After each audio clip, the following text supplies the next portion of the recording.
Imagine standing right in the center of a sprawling 7,000-acre estate. Great. The heat of the Antioquia sun is just beating down on a private zoo. You've got elephants, giraffes, exotic antelopes just grazing freely. Which is wild to even picture in Colombia. Exactly. And just beyond the tree line, there's a fully operational private airport. There's a bull ring. There's this surreal sculpture garden with life-sized concrete dinosaurs. You are standing in the geographical center of a paradise built on just, well, limitless, unfathomable wealth. Yeah.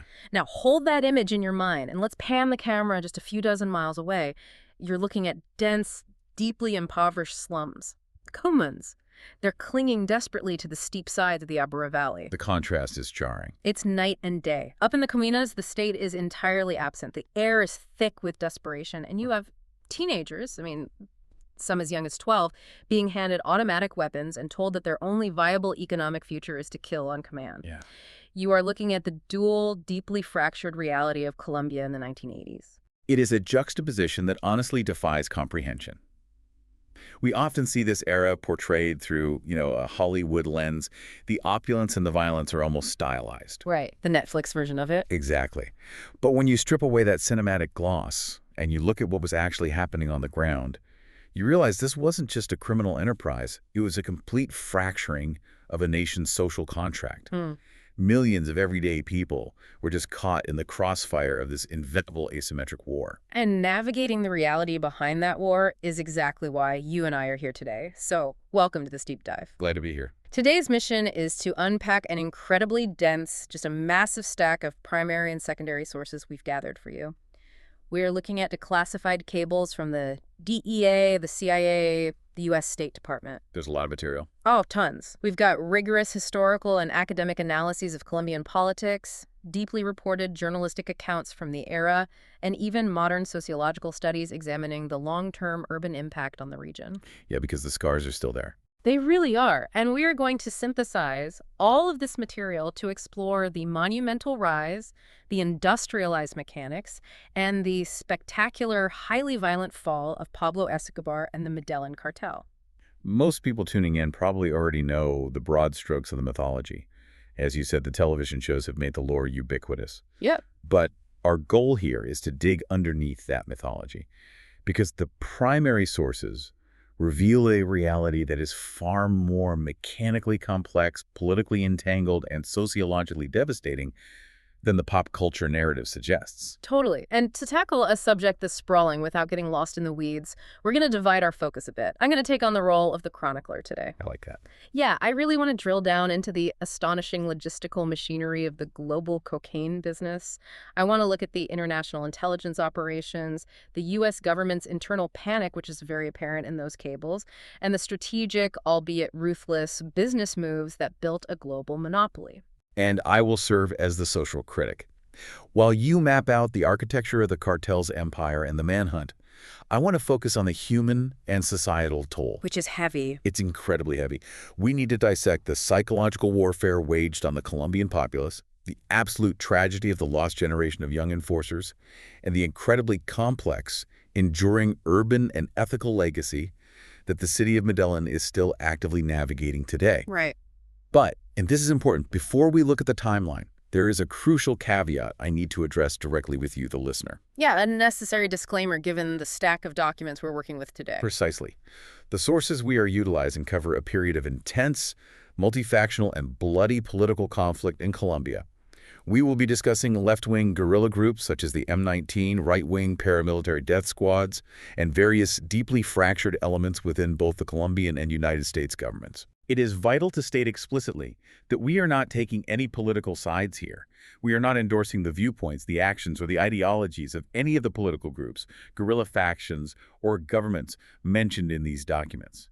Our sole objective is to strictly, objectively, and impartially report the historical facts, the logistical data, and the sociological events exactly as they are contained within our source material. With that framework established, let's look at the genesis of this empire. Because if we want to understand how a single man builds a multi-billion-dollar illicit logistics network that rivals Fortune 500 companies, we have to look at the environment that bred him. Exactly. You don't just wake up one day and decide to build an international cartel. Right, and the sources dive into the socioeconomic climate of Medellin in the 1960s and 70s. This was a city that had a booming textile industry, but as that industry began to decline, it created this massive vacuum of unemployed, disenfranchised youth. A very dangerous vacuum. Yeah, and Escobar didn't start as a narco kingpin. He started in this vacuum as a contrabandista. He was a product of an underground economy that already existed. I mean, before narcotics, the smuggling routes into Colombia were used for consumer goods. We're talking electronics, Marlboro cigarettes, things that were heavily taxed or restricted by the government. Just everyday hustles. Everyday hustles. Yep. Escobar was running petty scams, stealing cars, and this one always gets me sanding down stolen cemetery headstones to resell them. Just incredibly bleak. Very bleak. But he quickly graduated to kidnapping for ransom. Most notably, the abduction and murder of an industrialist named Diego Echevarria in 1971. In reading the early psychological profiles in the sources, what stands out is his acute recognition of where structural power actually resided. He realized pretty quickly that localized crime had a ceiling. Right. You can only steal so many cars. But the shifting appetites of the North American market offered infinite leverage. Infinite. I was reading through the early DEA intelligence reports from the mid-70s, and the shift in the narcotics landscape is just fascinating. Up to that point, the recreational drug of choice in the U.S. was marijuana. But marijuana is bulky. It smells. The logistics of smuggling it involved low-flying planes or people carrying literal suitcases, mules on commercial flights. It's hard to hide a ton of weed. Exactly. The profit margins were good, but the physical bottleneck was massive. So the Medellín Cartel looked at the market and executed a total paradigm shift. They pivoted to cocaine. It was brilliant from a purely ruthless capitalist perspective. Cocaine was cheap to process in the Andean laboratories. The profit margins upon reaching Miami were astronomical, and crucially, it was incredibly compact. Right, a kilo of cocaine takes up a fraction of the space of a kilo of marijuana, but it's worth exponentially more. It was the perfect product for a clandestine market. They didn't just participate in a growing trend, they fundamentally industrialized it. By looking at the broader economic picture, Escobar, along with figures like the Ochoa brothers and Gonzalo Rodriguez Gacha, they treated cocaine not as a street hustle, but as a global commodity requiring vertical integration. Like an evil Amazon. Essentially, yes. They controlled the raw paste from Peru and Bolivia, the processing labs in the Colombian jungles, and the distribution networks into the United States. And the linchpin of that distribution network is where the U.S. intelligence cables get truly wild. The sources highlight the partnership between a Colombian trafficker named Carlos Lader and an American named George Jung. Two very pivotal figures. Yeah. These two completely re-engineered the transportation mechanics. They abandoned the unreliable system of commercial mules and invested heavily in light aviation. But they didn't just buy a few Cessna planes. They functionally purchased their own sovereign logistical hub on Norman's Cay. A small island in the Bahamas. Right. This is where the concept of state corruption becomes integral to their business model, because they couldn't operate a staging ground like Norman's Cay without the complicity of the Bahamian government. No way. They paid massive bribes to officials to look the other way, creating a protected sanctuary just 220 miles off the coast of Florida. And the infrastructure they built there is staggering. When you read the aerial surveillance reports from the DEA, it's mind-blowing. They constructed a fully paved 1-kilometer airstrip capable of handling heavily loaded aircraft. On a tiny island, yeah. They built a deep-water harbor, sophisticated radar installations to monitor U.S. Coast Guard movements, and massive refrigerated warehouses to store the product. They had armed guards patrolling the perimeter with attack dogs. It was a corporate transshipment hub that operated with total impunity. A literal fortress. Planes would fly from Colombia, refuel and drop loads at Norman's Cay, and then a fleet of smaller, faster planes would make the short jump into Florida. They'd fly under the radar and literally airdrop duffel bags into the swamps. Norman's Cay provided the high-volume reliability that transformed Escobar from a wealthy smuggler into a global billionaire. The logistics allowed for an uninterrupted pipeline.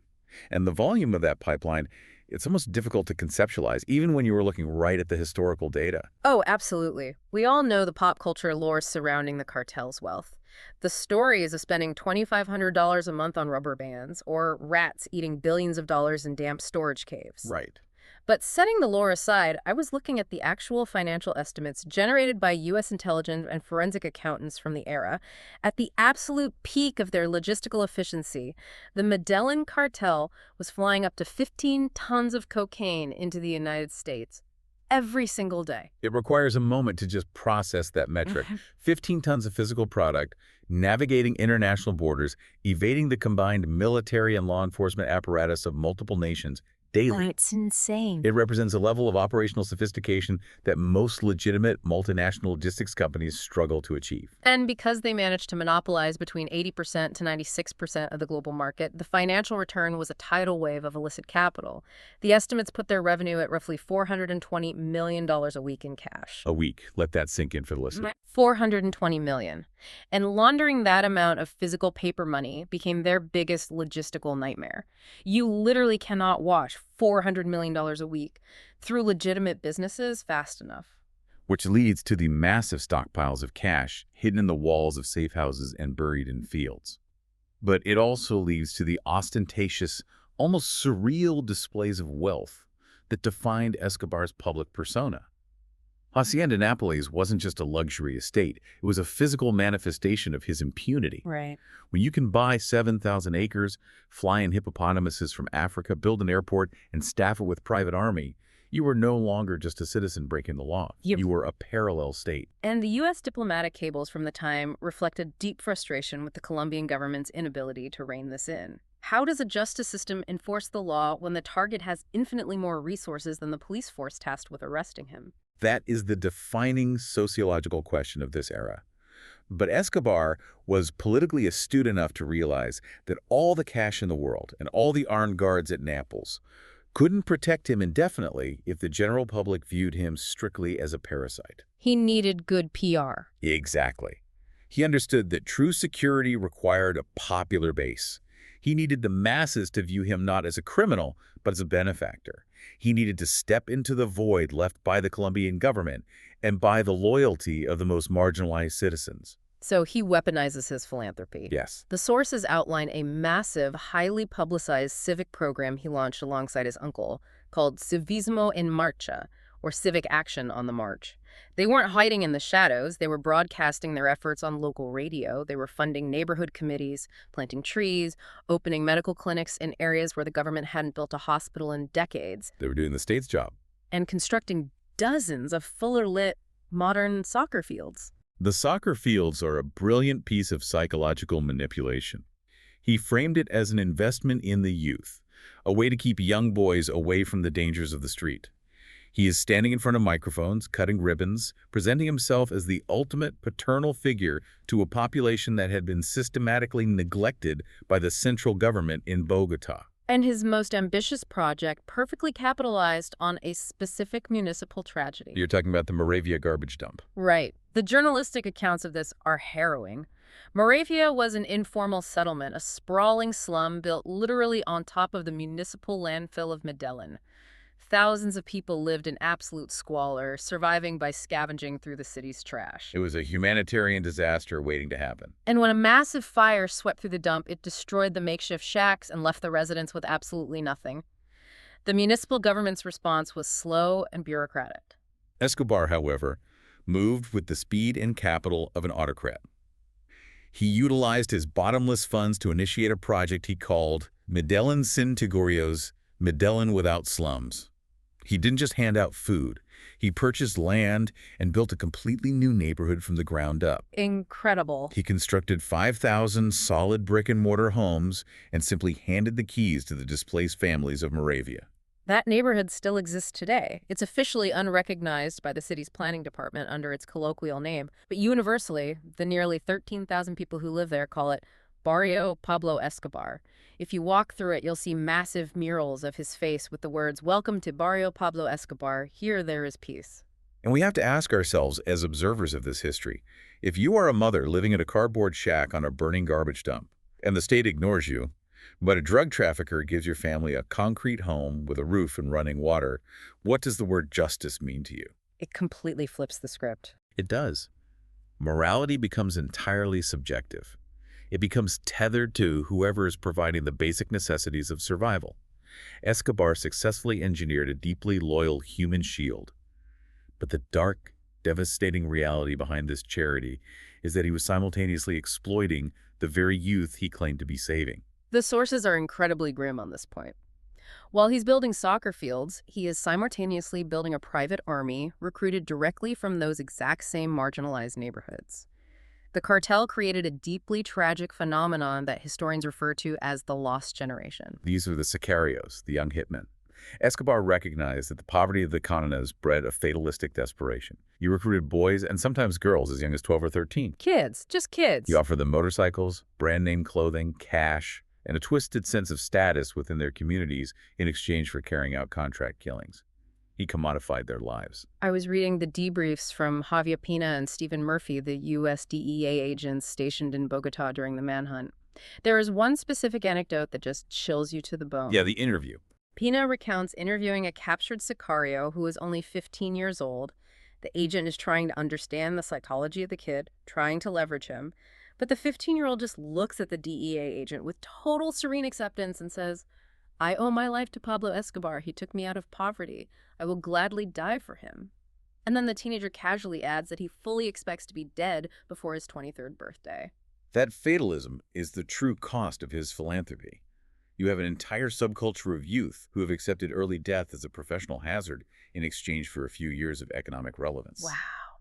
And as Pina noted, you have to multiply that one teenager's mindset by 500 or 600 to understand the scale of Escobar's immediate, fiercely loyal paramilitary force.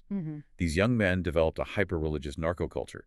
They famously prayed to the Virgin de los Sicarios, the Virgin of the Assassins, asking for her blessing before going out on a hit to ensure their bullets found their targets. I really want you, the listener, to pause and imagine the cognitive dissonance required to survive in Medellin during this time.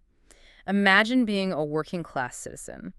The man who paved your road and paid for your child's school supplies is the exact same man who is actively recruiting your neighbor's teenage son to assassinate local police officers on the street corner. It's tearing communities apart. The psychological whiplash of living inside that duality is just staggering. It creates a state of anomie, a total breakdown of societal norms and values. When the state cannot protect you and the criminal provides for you while simultaneously terrorizing you, the social fabric dissolves. Right. But Escobar wasn't content with just being a local warlord or a folk hero in the slums. His ultimate vulnerability was his lack of legal standing. He realized that to truly protect his empire from the threat of international law enforcement, he needed to legitimize himself at the highest levels of the state. He wanted to rewrite the laws themselves. So he decides to enter legitimate national politics. Looking at the political analyses from 1982, Escobar launched a campaign for the Colombian Congress. He aligned himself with a faction of the Liberal Party. He used his immense wealth to fund rallies, buy votes, and present himself as a populist champion of the poor. And astonishingly, he won. He actually won. He was elected as an alternate representative to the Chamber of Representatives. Now, we need to clarify why an alternate seat was so crucial. Under the Colombian Constitution at the time, even an alternate member of Congress was granted parliamentary immunity and a diplomatic passport. Which is everything to a trafficker. Exactly. Yeah. This meant he could not be investigated, arrested, or extradited by law enforcement while holding office. He was utilizing the democratic process to build a legal fortress around a criminal enterprise. It was a breathtaking display of hubris. He genuinely harbored ambitions of eventually running for the presidency. But his arrival in Bogotá deeply alarmed the traditional political establishment. And this brings us to the pivotal clash that would plunge the entire nation into war. Within the Congress, there was a reformist wing known as the New Liberalism movement. Right. It was led by a highly charismatic, fiercely anti-corruption politician named Luis Carlos Galán, alongside his close ally, Rodrigo Lara Bonilla, who had recently been appointed Minister of Justice. And Galán and Lara Bonilla viewed Escobar not just as a criminal, but as an existential threat to the Republic of Colombia. They understood that if narco capital was allowed to officially merge with state power, the democracy was effectively dead. They refused to sit back and watch. They launched a highly public, relentless crusade against him on the floor of the Congress. I was reading the transcripts of Lara Bonilla's speeches. He was fearless. He publicly humiliated Escobar. He demanded to know the origin of Escobar's vast fortune, knowing full well he couldn't produce legitimate tax returns. Right. But the fatal blow came when Lara Bonilla's allies unearthed an old police mugshot from 1976. It was a record of an arrest where Escobar and his cousin had been caught with 39 kilos of cocaine hidden in the tire of a truck. That photograph was devastating. It shattered the carefully cultivated image of the legitimate businessman and philanthropist. Faced with undeniable proof of his trafficking past, the political pressure became insurmountable. Escobar was formally stripped of his parliamentary immunity and expelled from Congress in 1983. His dream of achieving ultimate legitimate power was publicly executed. And his retaliation was the catalyst for a decade of bloodshed. Stripped of his political shield, Escobar reverted to his baseline: violence. On April 30th, 1984, under Escobar's direct orders, 2 sicarios on a motorcycle pulled up alongside the limousine of Minister of Justice Rodrigo Lara Bonilla in the streets of Bogota. They opened fire with a MAN C-10 submachine gun, assassinating a sitting cabinet minister. The assassination of Lara Bonilla is the undisputed Rubicon of this history. Prior to this, the Medellín Cartel was a massive, violent, criminal syndicate. But by assassinating the Minister of Justice, Escobar escalated the conflict into an open, asymmetric war against the sovereign state of Colombia. It was a declaration that the cartel refused to be governed by the laws of the republic. Following the assassination, the Colombian government cracked down, and Escobar went underground. This is when he fully deployed his infamous operational philosophy: plata o plomo, silver or lead. It is arguably one of the most brutally effective strategies of systemic corruption ever devised. It was a binary choice forced upon every public official, every judge, every police captain, and every journalist who crossed his path. You either accept the silver, a bribe so massive it would change your family's financial destiny for generations, or you take the lead: a bullet. The sources detail how this systematically dismantled the judicial system. It wasn't just about killing judges. It was about destroying the very concept of a trial. Right. If a judge refused a bribe, Escobar wouldn't just threaten the judge. He would threaten their spouse, their children, their extended family. The state eventually had to implement a system of faceless judges, where judges wore ski masks and their voices were electronically altered during trials, just to protect their identities from cartel retribution. That is how deeply compromised the infrastructure of the state had become. And the central issue driving this terror campaign, the existential threat that Escobar was fighting against, was the 1979 extradition treaty between Colombia and the United States. I read the diplomatic cables regarding the U.S. push for extradition, and the drug lords' absolute terror of it is palpable. They could buy any prison guard in Colombia. They could intimidate any local judge. But if they were put on a DEA plane, flown to Miami, and locked in a federal supermax prison, their wealth and their power evaporated instantly. Escobar famously rallied the other cartel bosses under the banner of the extraditables, declaring their motto: "We prefer a tomb in Colombia to a prison cell in the United States." To force the Colombian government to tear up that extradition treaty, Escobar ushered in an era of unprecedented narco-terrorism.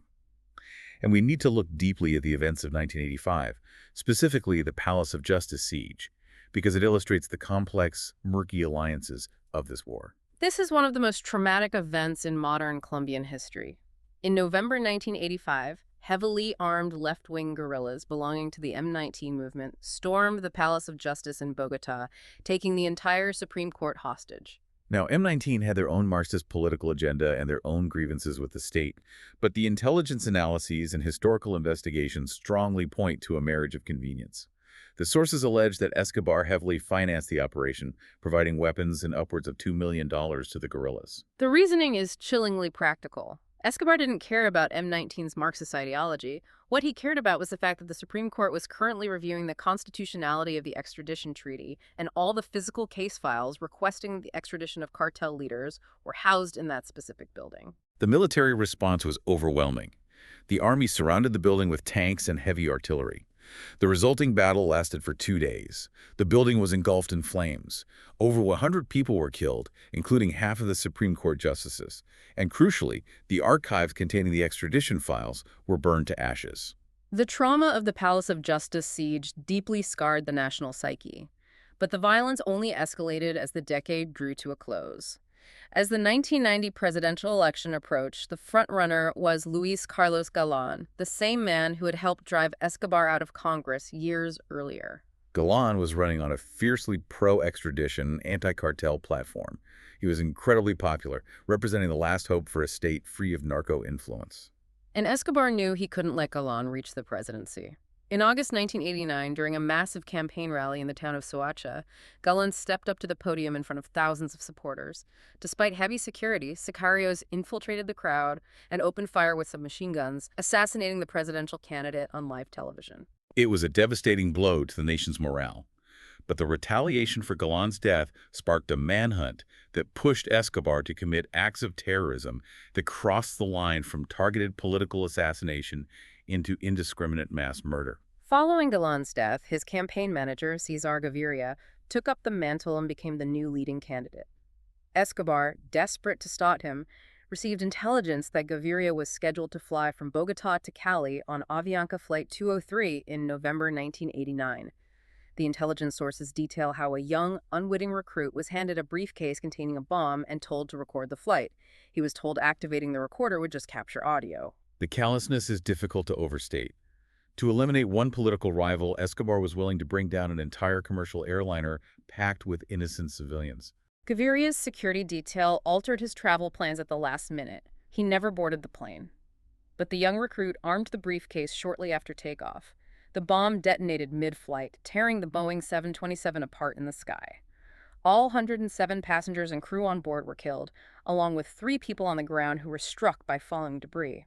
Because there were 2 American citizens on that flight, the bombing of Avianca 203 dramatically escalated the involvement of the U.S. government, bringing the full weight of the Bush administration's war on drugs down on the Medellín Cartel. And incredibly, the terror didn't stop there. Just weeks after the plane bombing, a truck packed with half a ton of dynamite was driven to the headquarters of the DAS, the Colombian Administrative Department of Security, effectively their FBI. The target was the director, General Miguel Maza Marquez, who had survived previous assassination attempts. The blast was so powerful it left a massive crater, leveled entire city blocks, killed 52 people, and injured over 1,000 civilians. The director, protected in his reinforced office, survived unharmed. Looking at these events sequentially, the assassinations, the airline bombing, the massive car bombs in commercial districts, what is the sociological consensus on the toll this took on the everyday citizens? It creates a society paralyzed by trauma. Imagine living in a major metropolitan area where a trip to the grocery store or dropping your children off at school carries a legitimate risk of being caught in a car bomb detonation. The psychological cost was a daily state of profound, exhausting fear. Right. The state's fundamental obligation is the monopoly on violence to protect its citizens. When the state loses that monopoly, trust in all institutions evaporates. The people felt entirely abandoned to the whims of a terrorist. And ironically, it was the sheer horror of this indiscriminate violence that eventually forced the Colombian government to the negotiating table. The state was bleeding out, the economy was cratering, and the public was desperate for relief. Which brings us to the next massive shift. The absurdity of La Catedral. Absurdity is the only appropriate word for what transpired. By 1991, Cesar Gaviria, the very man Escobar had tried to blow out of the sky on Avianca 203, was now the president of Colombia. His administration was under immense pressure to stop the daily bombings. So Escobar signals that he is willing to surrender and serve a prison sentence, but only under deeply compromised conditions. The sources outline the secret negotiations. Escobar's primary demand remained unchanged: the total abolition of extradition. Concurrently, a National Constituent Assembly was drafting a new Colombian constitution. Amidst heavy lobbying, bribery, and the implicit threat of continued violence from the cartel, the Assembly voted to officially ban the extradition of native-born Colombians. With his greatest fear neutralized, Escobar agreed to surrender. But there was a second, even more audacious condition. He refused to be housed in a state penitentiary. He demanded the right to build his own prison. And the government, exhausted and lacking viable military options to capture him, capitulated. They allowed him to select the site, a plot of land high in the mountains overlooking Medellín, in his home municipality of Envigado. Okay, let's really unpack La Catedral, because the U.S. State Department cables regarding this facility are just a mix of absolute disbelief and furious indignation. From the outside, shrouded in mountain fog, it had guard towers and electrified fences, presenting the illusion of a maximum security facility. But calling it a prison is a farcical insult to the justice system. It was a customized luxury resort. The architectural details read like a surrealist novel. Inside the compound, Escobar had an opulent suite with a circular, rotating bed. The facility boasted a massive jacuzzi, a built-in waterfall, a fully stocked private bar, big screen televisions, a billiards room, and a beautifully manicured professional-grade soccer pitch where he frequently hosted exhibition matches with players from the Colombian national team. He even constructed a giant life-size dollhouse for his daughter to play in during her frequent visits. And the security protocols were entirely inverted. The guards weren't there to keep him in, they were there to keep his enemies out. He was allowed to handpick the prison guards from his own loyal pool of associates. The Colombian National Police and military were legally barred from coming within a 3-kilometer radius of the compound. The U.S. ambassador's cables back to Washington describe it as a sovereign cartel fortress paid for by drug money and officially sanctioned by the Colombian state. The internal panic in Washington over the optics of this was staggering. And their panic was justified, because incarceration did absolutely nothing to disrupt his business. He installed sophisticated radio and telephone communications equipment. He continued to manage the global logistical flow of the cocaine trade, ordering hits and negotiating deals from the comfort of his jacuzzi. He was essentially running a Fortune 500 criminal syndicate from a remote work sanctuary provided by the government. But history shows that his ego and his paranoia were ultimately his undoing. The breaking point wasn't the U.S. pressure, and it wasn't the drug trafficking. It was an act of extreme internal violence. While inside La Catedral, Escobar's paranoia began to consume him. He suspected that 2 of his top cartel lieutenants, Fernando Galeano and Gerardo Moncada, who were managing operations on the outside, were skimming profits and failing to pay the war tax he demanded. He summoned both men to the prison. When they arrived, expecting a business meeting, they were confronted, brutally tortured, and murdered within the walls of La Catedral on Escobar's orders. Their bodies were reportedly dismembered and burned in an incinerator on the property. When word of these murders leaked to the press and the political establishment, the illusion of the truce was completely shattered. The Gaviria administration had tolerated the luxury, and they had turned a blind eye to the continued trafficking, but they could not, under any circumstances, ignore premeditated murders committed inside a supposedly state-run correctional facility. The humiliation was total. The government realized they had to act to salvage any semblance of state authority. In July 1992, the decision was made to mobilize the military, breach the 3-kilometer perimeter, and transfer Escobar to a genuine, secure military base. But Escobar's intelligence network was still vastly superior to the state's. He had informants deep within the military chain of command.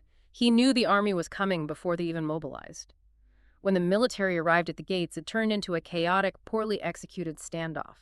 The Deputy Minister of Justice, Eduardo Mendoza, went inside to negotiate the transfer and was immediately taken hostage by Escobar's men. In the ensuing confusion, as the military prepared to forcefully breach the compound to rescue the hostage, Escobar exploited a massive security flaw. Because he had designed the prison himself, he had built in escape routes. Under the cover of the thick mountain fog, Escobar and several of his men simply kicked out a reinforced brick wall at the rear of the compound and walked away into the dense forest. The military secured the facility only to find it empty. The billionaire drug lord had escaped his own custom-built prison. The Colombian government was left looking incredibly inept on the global stage. But this humiliating escape marked the beginning of the end. The gloves came completely off, leading us into the final phase: the manhunt, Los Pepes, and the final days. This period, spanning 16 months from his escape in July 1992 to his death in December 1993, is the most intense multifactional manhunt in modern history. The Colombian government recognized that traditional policing had failed. They formed a specialized, massive military police task force known as the Search Block, comprised of hundreds of the most highly trained officers, theoretically vetted to be incorruptible by cartel bribes. And they were heavily backed by a massive influx of United States intelligence, hardware, and tactical support. Reading the declassified CIA and Defense Department files, the level of U.S. involvement is staggering. You have DEA agents embedded in Bogota, you have CIA analysts mapping the financial networks, you have operators from the elite Delta Force providing tactical urban warfare training to the Search Block. And perhaps most importantly, you have a highly classified U.S. Army intelligence unit codenamed Centra Spike, flying surveillance planes packed with advanced radio triangulation equipment to intercept his communications. It was a massive technological net cast over the city of Medellin. But despite all this state power, Escobar continued to evade capture. The turning point of the manhunt didn't come from the official military. It came from a shadowy, ruthless vigilante group that emerged from the criminal underworld itself. Enter Los Pepes. Yeah. Los Pepes is an acronym for Perseguidos por Pablo Escobar people, persecuted by Pablo Escobar. This was not a citizen militia. It was the deeply violent alliance of convenience. It was primarily led by the Castaño brothers, Fidel and Carlos, who were right-wing paramilitary commanders and former associates of Escobar who had had a falling out with him over his erratic violence and extortion. And the financial backing for this death squad came directly from the rival Cali cartel. The Cali bosses saw an opportunity to utilize the chaos to finally eliminate their biggest competitor and secure a total monopoly over the U.S. market. Los Pepes understood that they could not beat Escobar in a conventional legal battle. So they utilized Escobar's exact own terror tactics against him. They functioned as a dark mirror. They didn't just hunt for Escobar himself. They systematically and ruthlessly dismantled his entire support network. The historical accounts of Los Pepes' operations are incredibly grim. They assassinated his defense attorneys, they murdered his accountants, his property managers, and the relatives of his sicarios. They bombed his luxury apartment buildings, including estates belonging to his own mother. They would execute his lieutenants and leave notes pinned to their bodies, taking credit, signing off as Los Pepes. They made it lethal to be associated with Pablo Escobar in any capacity, effectively neutralizing his ability to operate. And this brings us to the most controversial aspect of the declassified U.S. cables. The official narrative was that the search block was the legitimate arm of the law, while Los Pepes were rogue criminals. But the internal diplomatic and intelligence documents suggest a deeply tangled web of collusion. I was reading a specific cable from the U.S. Embassy in Bogota that outlines deep concerns regarding this overlap. There are numerous intelligence reports suggesting that the search block, frustrated by the legal constraints of the justice system, was actively sharing target coordinates and intelligence with Los Pepes. The implications are profound. The U.S.-backed state apparatus, unable to catch the fugitive legally, was allegedly feeding information to a ruthless narco-funded death squad to do the dirty work of dismantling the cartel's infrastructure. The U.S. internal debate over this collusion was fierce. There were officials who argued they needed to pull support to avoid complicity in death squad activities, while others argued that the destruction of the Medellín Cartel justified looking the other way. Regardless of the official stance, the combined pressure of the search block above ground and Los Pepes in the underworld completely squeezed Escobar. His cartel associates were either dead, in prison, or actively cooperating with his enemies. His money was drying up because his laundering network had been destroyed by the Cali cartel's intelligence. The mighty billionaire who once offered to pay off Colombia's national debt was reduced to a desperate, isolated fugitive. The sources describe his final months as a period of extreme physical and psychological deterioration. He was overweight, sporting a thick, unkempt beard to hide his identity. He was constantly moving from safe house to safe house in the middle of the night, sometimes hiding in the trunks of taxis to avoid checkpoints. He was stripped of all his opulent power and was spiraling into severe depression. There is a famous anecdote recounted by his son, Juan Pablo, that perfectly encapsulates this pathetic end state. Acknowledge that this is lore from the family, but the metaphor is striking. While on the run, hiding in a cold, damp safe house high in the mountains without heat, Escobar's young daughter, Manuela, was allegedly suffering from hypothermia. To keep her warm, Escobar took $2 million in crisp U.S. currency and literally burned it in a fireplace as kindling. True or embellished, it represents the ultimate impotence of his wealth. Millions of dollars, the very abstract concept he had murdered thousands of people to accumulate, reduced to nothing but paper to burn, because he had lost the infrastructural power to protect his own family, and it was his desperation regarding his family that ultimately killed him. His wife and children were targets. They had attempted to flee the country, desperately seeking asylum in Germany, but under heavy pressure from the U.S. and Colombian governments, they were denied entry and sent back to Bogota. The government placed them under protective custody in a hotel. Escobar was terrified that Los Pepes would infiltrate the hotel and massacre his family. And that desperation overrode his tactical discipline. December 2nd, 1993. It's just one day after his 44th birthday. Escobar is hiding in a middle-class row house in the Los Olivos neighborhood of Medellín. He makes a phone call to his son at the hotel in Bogota. Now, Escobar knew that Centra Spike and the search block were constantly scanning the airwaves. His operational protocol was to keep calls under 2 minutes to avoid triangulation. But in his depressed, desperate state, he stayed on the line too long. He wanted to talk to his son. The technology had vastly improved since his escape from La Catedral. Mobile tracking units and vans were patrolling the streets. They intercepted the signal, locked onto the frequency, and pinpointed the transmission to the specific block and then to the specific house in Los Olivos. The search block tactical units converge on the location. They kick in the front door. Inside, Escobar and his lone remaining bodyguard, a sicario known as El Limon, realize they are trapped. El Limon opens fire to cover his boss and is quickly gunned down. Escobar attempts to flee through a back window, climbing out onto the terracotta-tiled roof of the adjoining houses. A massive volley of gunfire erupts from the street and the surrounding rooftops. In a hail of bullets, Pablo Escobar is struck in the leg, the torso, and fatally through the ear. He collapses, barefoot and bleeding out on a Medellín rooftop. The billionaire kingpin dies in the dirt. The photographic evidence of that moment is visceral. Heavily armed search block officers posing over his bloody corpse, smiling, treating it like a big game hunt. With those bullets, the reign of the Medellín Cartel effectively ended. But the story of the city and the scars he left behind do not end on that roof. Which brings us to our final look at the scars and the transformation. The immediate reaction to his death perfectly illustrates the deep, fractured sociological divide he caused in Colombia. The government in Bogotá, the search block, and the international community, especially Washington, celebrated it as a monumental victory for the rule of law. But the reaction in the poorest streets of Medellín was entirely different. It was a profound, deeply emotional display of grief. When his body was returned for burial at the Monte Cemetery, it wasn't a quiet affair.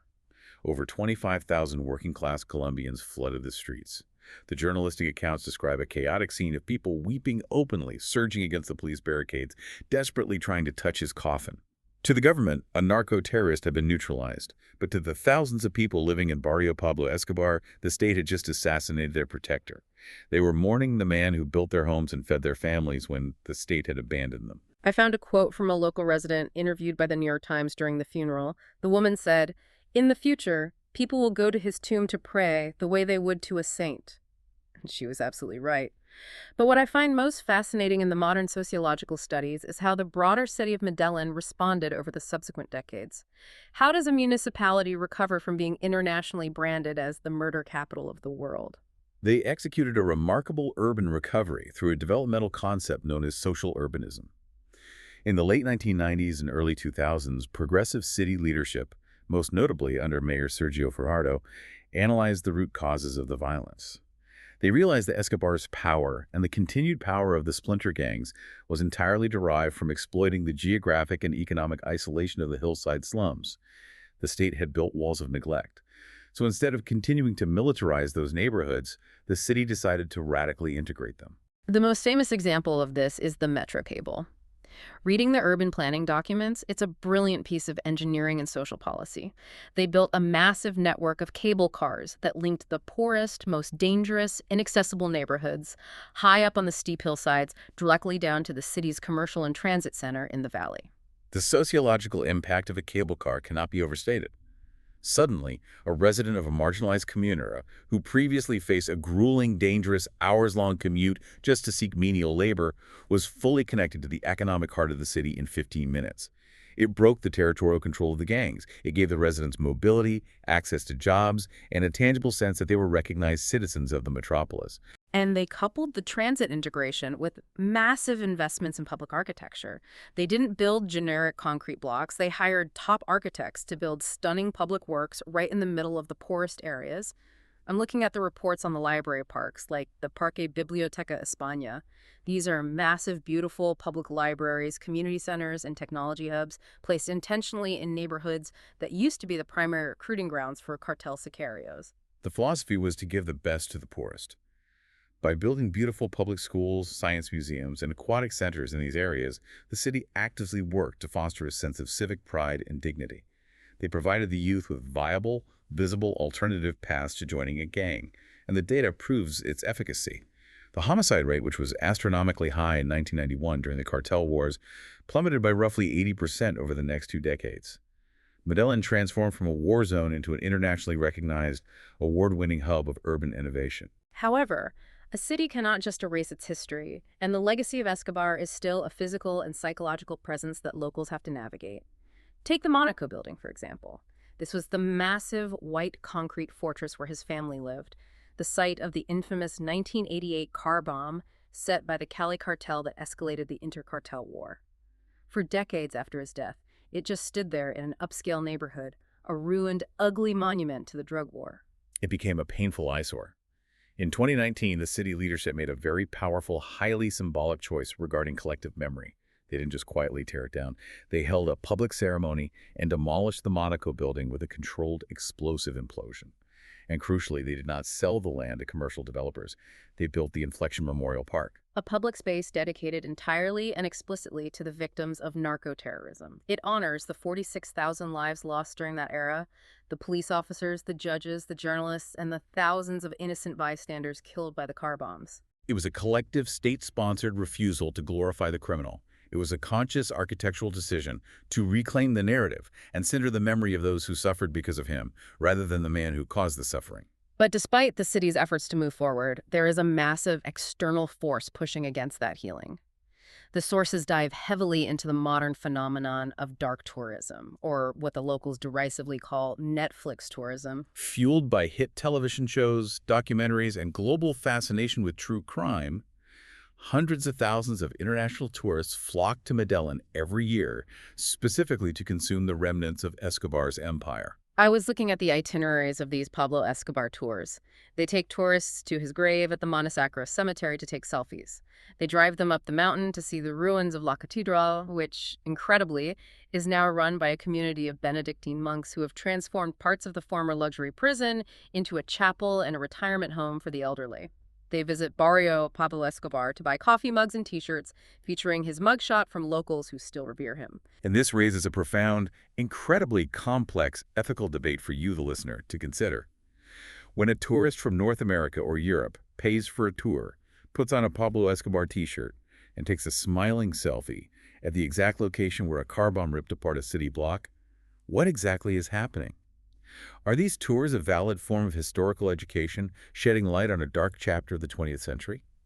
Or are they a gross commodification of a nation's trauma, romanticizing and glamorizing a ruthless killer who brought a democracy to its knees? It's a palpable tension in the city today. You read the interviews with locals, especially the older generation who lived through the era of the car bombs, and they are deeply offended. They feel their profound suffering has been reduced to a theme park attraction for foreigners who never had to dodge the shrapnel. History is rarely neat, and legacy is rarely singular. This deep dive reviews the paralyzing duality of the man. Escobar was a loving father who, according to family lore, burned millions to keep his daughter warm, yet he was a monster who orphaned countless other daughters.